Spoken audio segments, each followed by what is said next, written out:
We are up here in Abbotsford, British Columbia, Canada, checking out another Asian grocery. Hell of a selection in there. You know what's up. It's time for an international ramen raid. Let's do this. Ramen raid. Ramen raid. Ramen raid.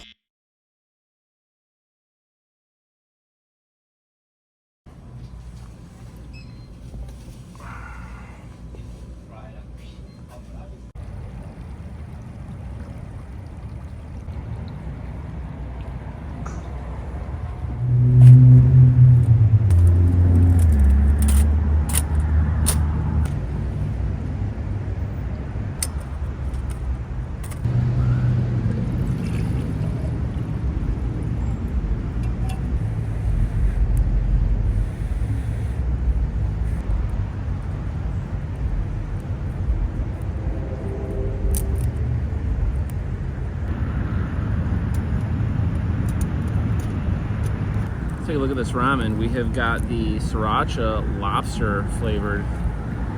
Way too good to be true, I'm gonna guess that there is no actual dried lobster in there. Let's take a look and see what we've got inside here. Real basic. We've got our lobster soup base and the nice brick noodles. Let's go ahead and do a little taste test.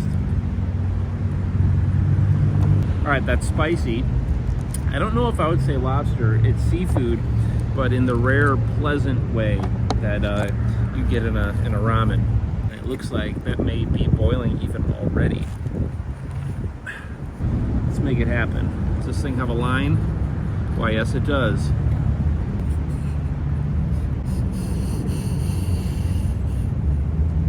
Ramen Raid, wilderness style, with the firebox once again.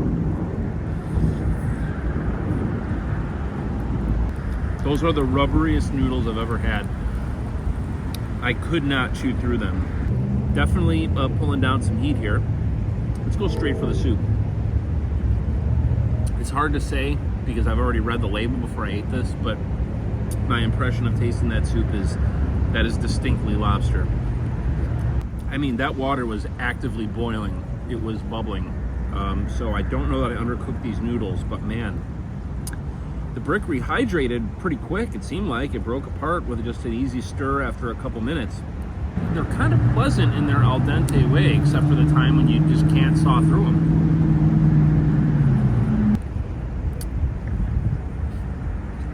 The colors, the red and the teal, are very eye-catching, and that got me in the store instantly. Plus, of course, I am a sriracha fan, so anything sriracha labeled, I'm at least open to trying. It's pleasant. It's got some issues. It's got some serious issues with the fibrousness of the noodle, and the seafood character is a bit odd, a bit unpleasant at times. But it's got a real good kick. Maybe not bulldog heat, but not too far behind. Yeah, it's got that odd lobster sweetness. Just kicks in.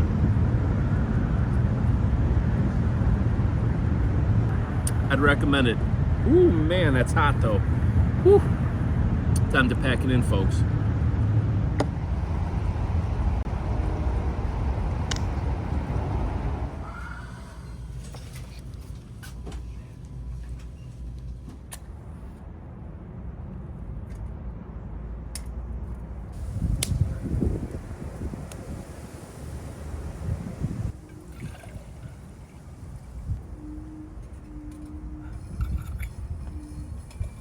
Olive ramen, another jajang. We got 3 packets, and our noodle, looking more like a fresh udon type.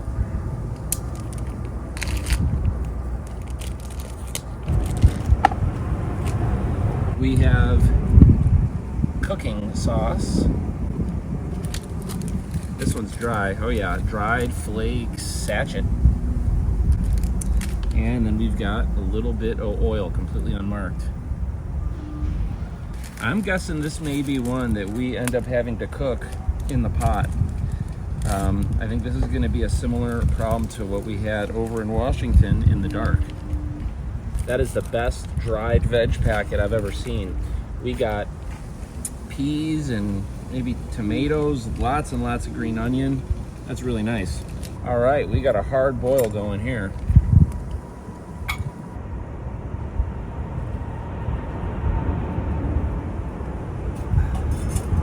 I think I'm just gonna go all in and cook these noodles in the pot.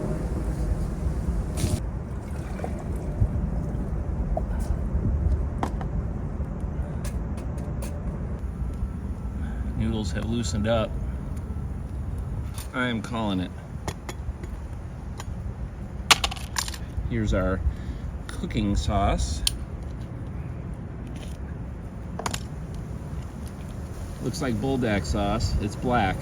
Not sure what to make of a little vial of oil. Just pure vegetable oil, I guess. I'm excited about this. I really am. And I just remembered that there's olives in here, or olive flavor. And it is very, very dark. A little bit easier to eat out of. As romantic as the idea is to eat out of a steel pot. See if we can give this soup a hit. That's distinctly bland, if you could believe that. It's got the beautiful gasoline sheen on the top from that little bit of oil. Maybe that oil was just for cosmetic sake. I don't know that I'm getting any olive flavor. The noodles are, they're nice. They're of the udon type, much thicker, not a ramen. I wouldn't say they're overcooked, but they're definitely beyond al dente. I'm just gonna keep coming back to it. This is the blandest ramen I've ever had. It talked a big game in the packaging. The no heat, I'm all right with. The dried bits look cool. Definitely getting some textural qualities. Again, that's the best dried veg sachet I've ever seen. This is a hefty portion, and that's gonna be just the biggest big chug of all times. That's a lot of liquid in here. I mean, with that fat noodle, it's kind of a satisfying bite. Even if it don't taste like anything. It says olive on one side, the other side it says noodle with black bean sauce, so that would explain the black color. They don't state fermented black beans, and that's certainly absent because fermented black beans are one of the most umami complex flavors probably in the planet. And this ain't that. I'm really reaching to try to call the flavor out. It's just not there. Well, this is a fancy one with a couple packets and in a big tub. Visually striking, great packaging. Oh yeah, we got a lot of bits here in the bottom. I'm gonna try to just blast it down. I mean, that was the bite that was supposed to come through and prove me wrong. Nothing. Nothing. What are you gonna do? Move on to the next one.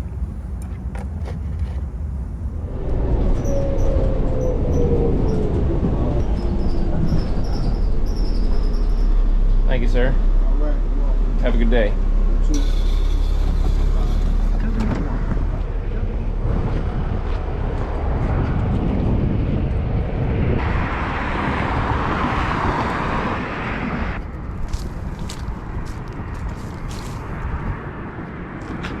One 11236 Acme Steel, Chicago Coke Plant.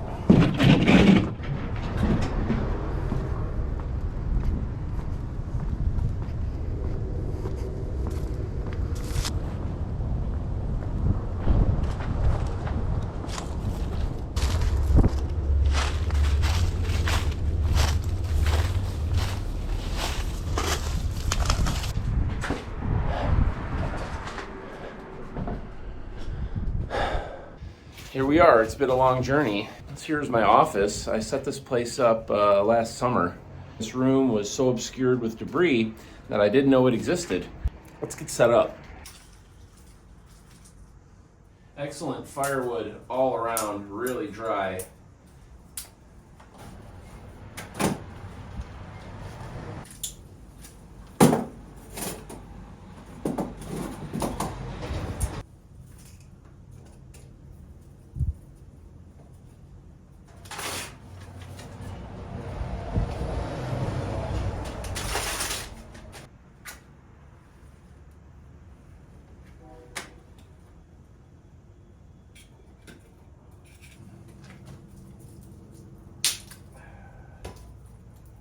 Can you believe I walked out the door this morning to get on the bus, and I had everything except for water.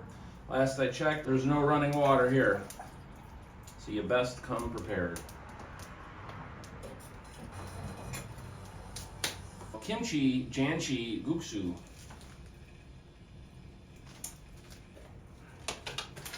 We have got dried kimchi, which is different. I believe in the last kimchi ramen, there was just like a kimchi type of sauce thing, stock powder.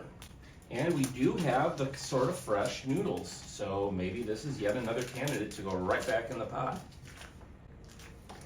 Oh my God, we're really close already. Wow. See what happens when you actually build a proper fire? We are boiling, ladies and gentlemen. Look at that. Everything all at once.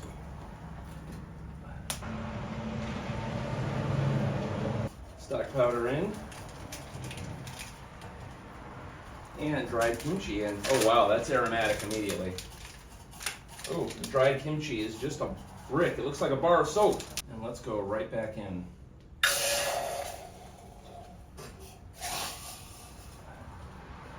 Let that guy perk away. And imagine this soup is just about done. Let's set that aside to cool.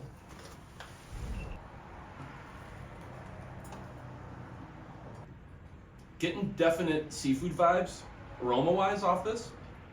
And I don't know or see that there is any seafood type situation going on, so let's see what it tastes like. Well, the noodle, while that came across as more of like a fresh style noodle, obviously none of them are fresh, it cooked up more like a ramen. It's not curly like a ramen. It's not super strong with the kimchi, that I can say. Then again, let's just go for some soup. That soap bar of kimchi packed a lot of salt and not a lot of kimchi flavor. The other one did not have such a huge dried mass of kimchi, but the aroma and the flavor was there. I'm about halfway done with this one. I had my third of 3 ramens from Canada. And I gotta say, they got it rough up in British Columbia. All of these ramens have been dull or worse. The noodle is pleasant. It seems maybe a bit overcooked. Certainly that'll be my fault when I brought it to a roaring boil over an enormous fire. Zero heat, though I don't believe it advertises that it has any. I've got a ton of vegetable matter there. Very fishy, and maybe not in a cat food way, but in a, I don't know, only in the way that unpleasant seafood ramens are. Ironically, this is not a seafood ramen in any shape or form. There it was, the crunch of cabbage. I am down to just about only soup, and I finally located a piece of kimchi. There we go, big chug, ramen raid number 6. Acme Coke Plant, 11236 South Torrance. Thanks for sticking around, people. That's like astringently salty. My God. This is a big fail. I don't know. I'm not finding kimchi. I got the mystery seafood thing going. Overcooked noodles, extreme saltiness. Not much to write home about. But that's it for now, people. Thanks for hanging out on an overcast, chilly, but pleasantly chilly day here in South Erie, Chicago. Stick around, and we'll see if and when I can find 3 more ramens and more interesting places to eat them.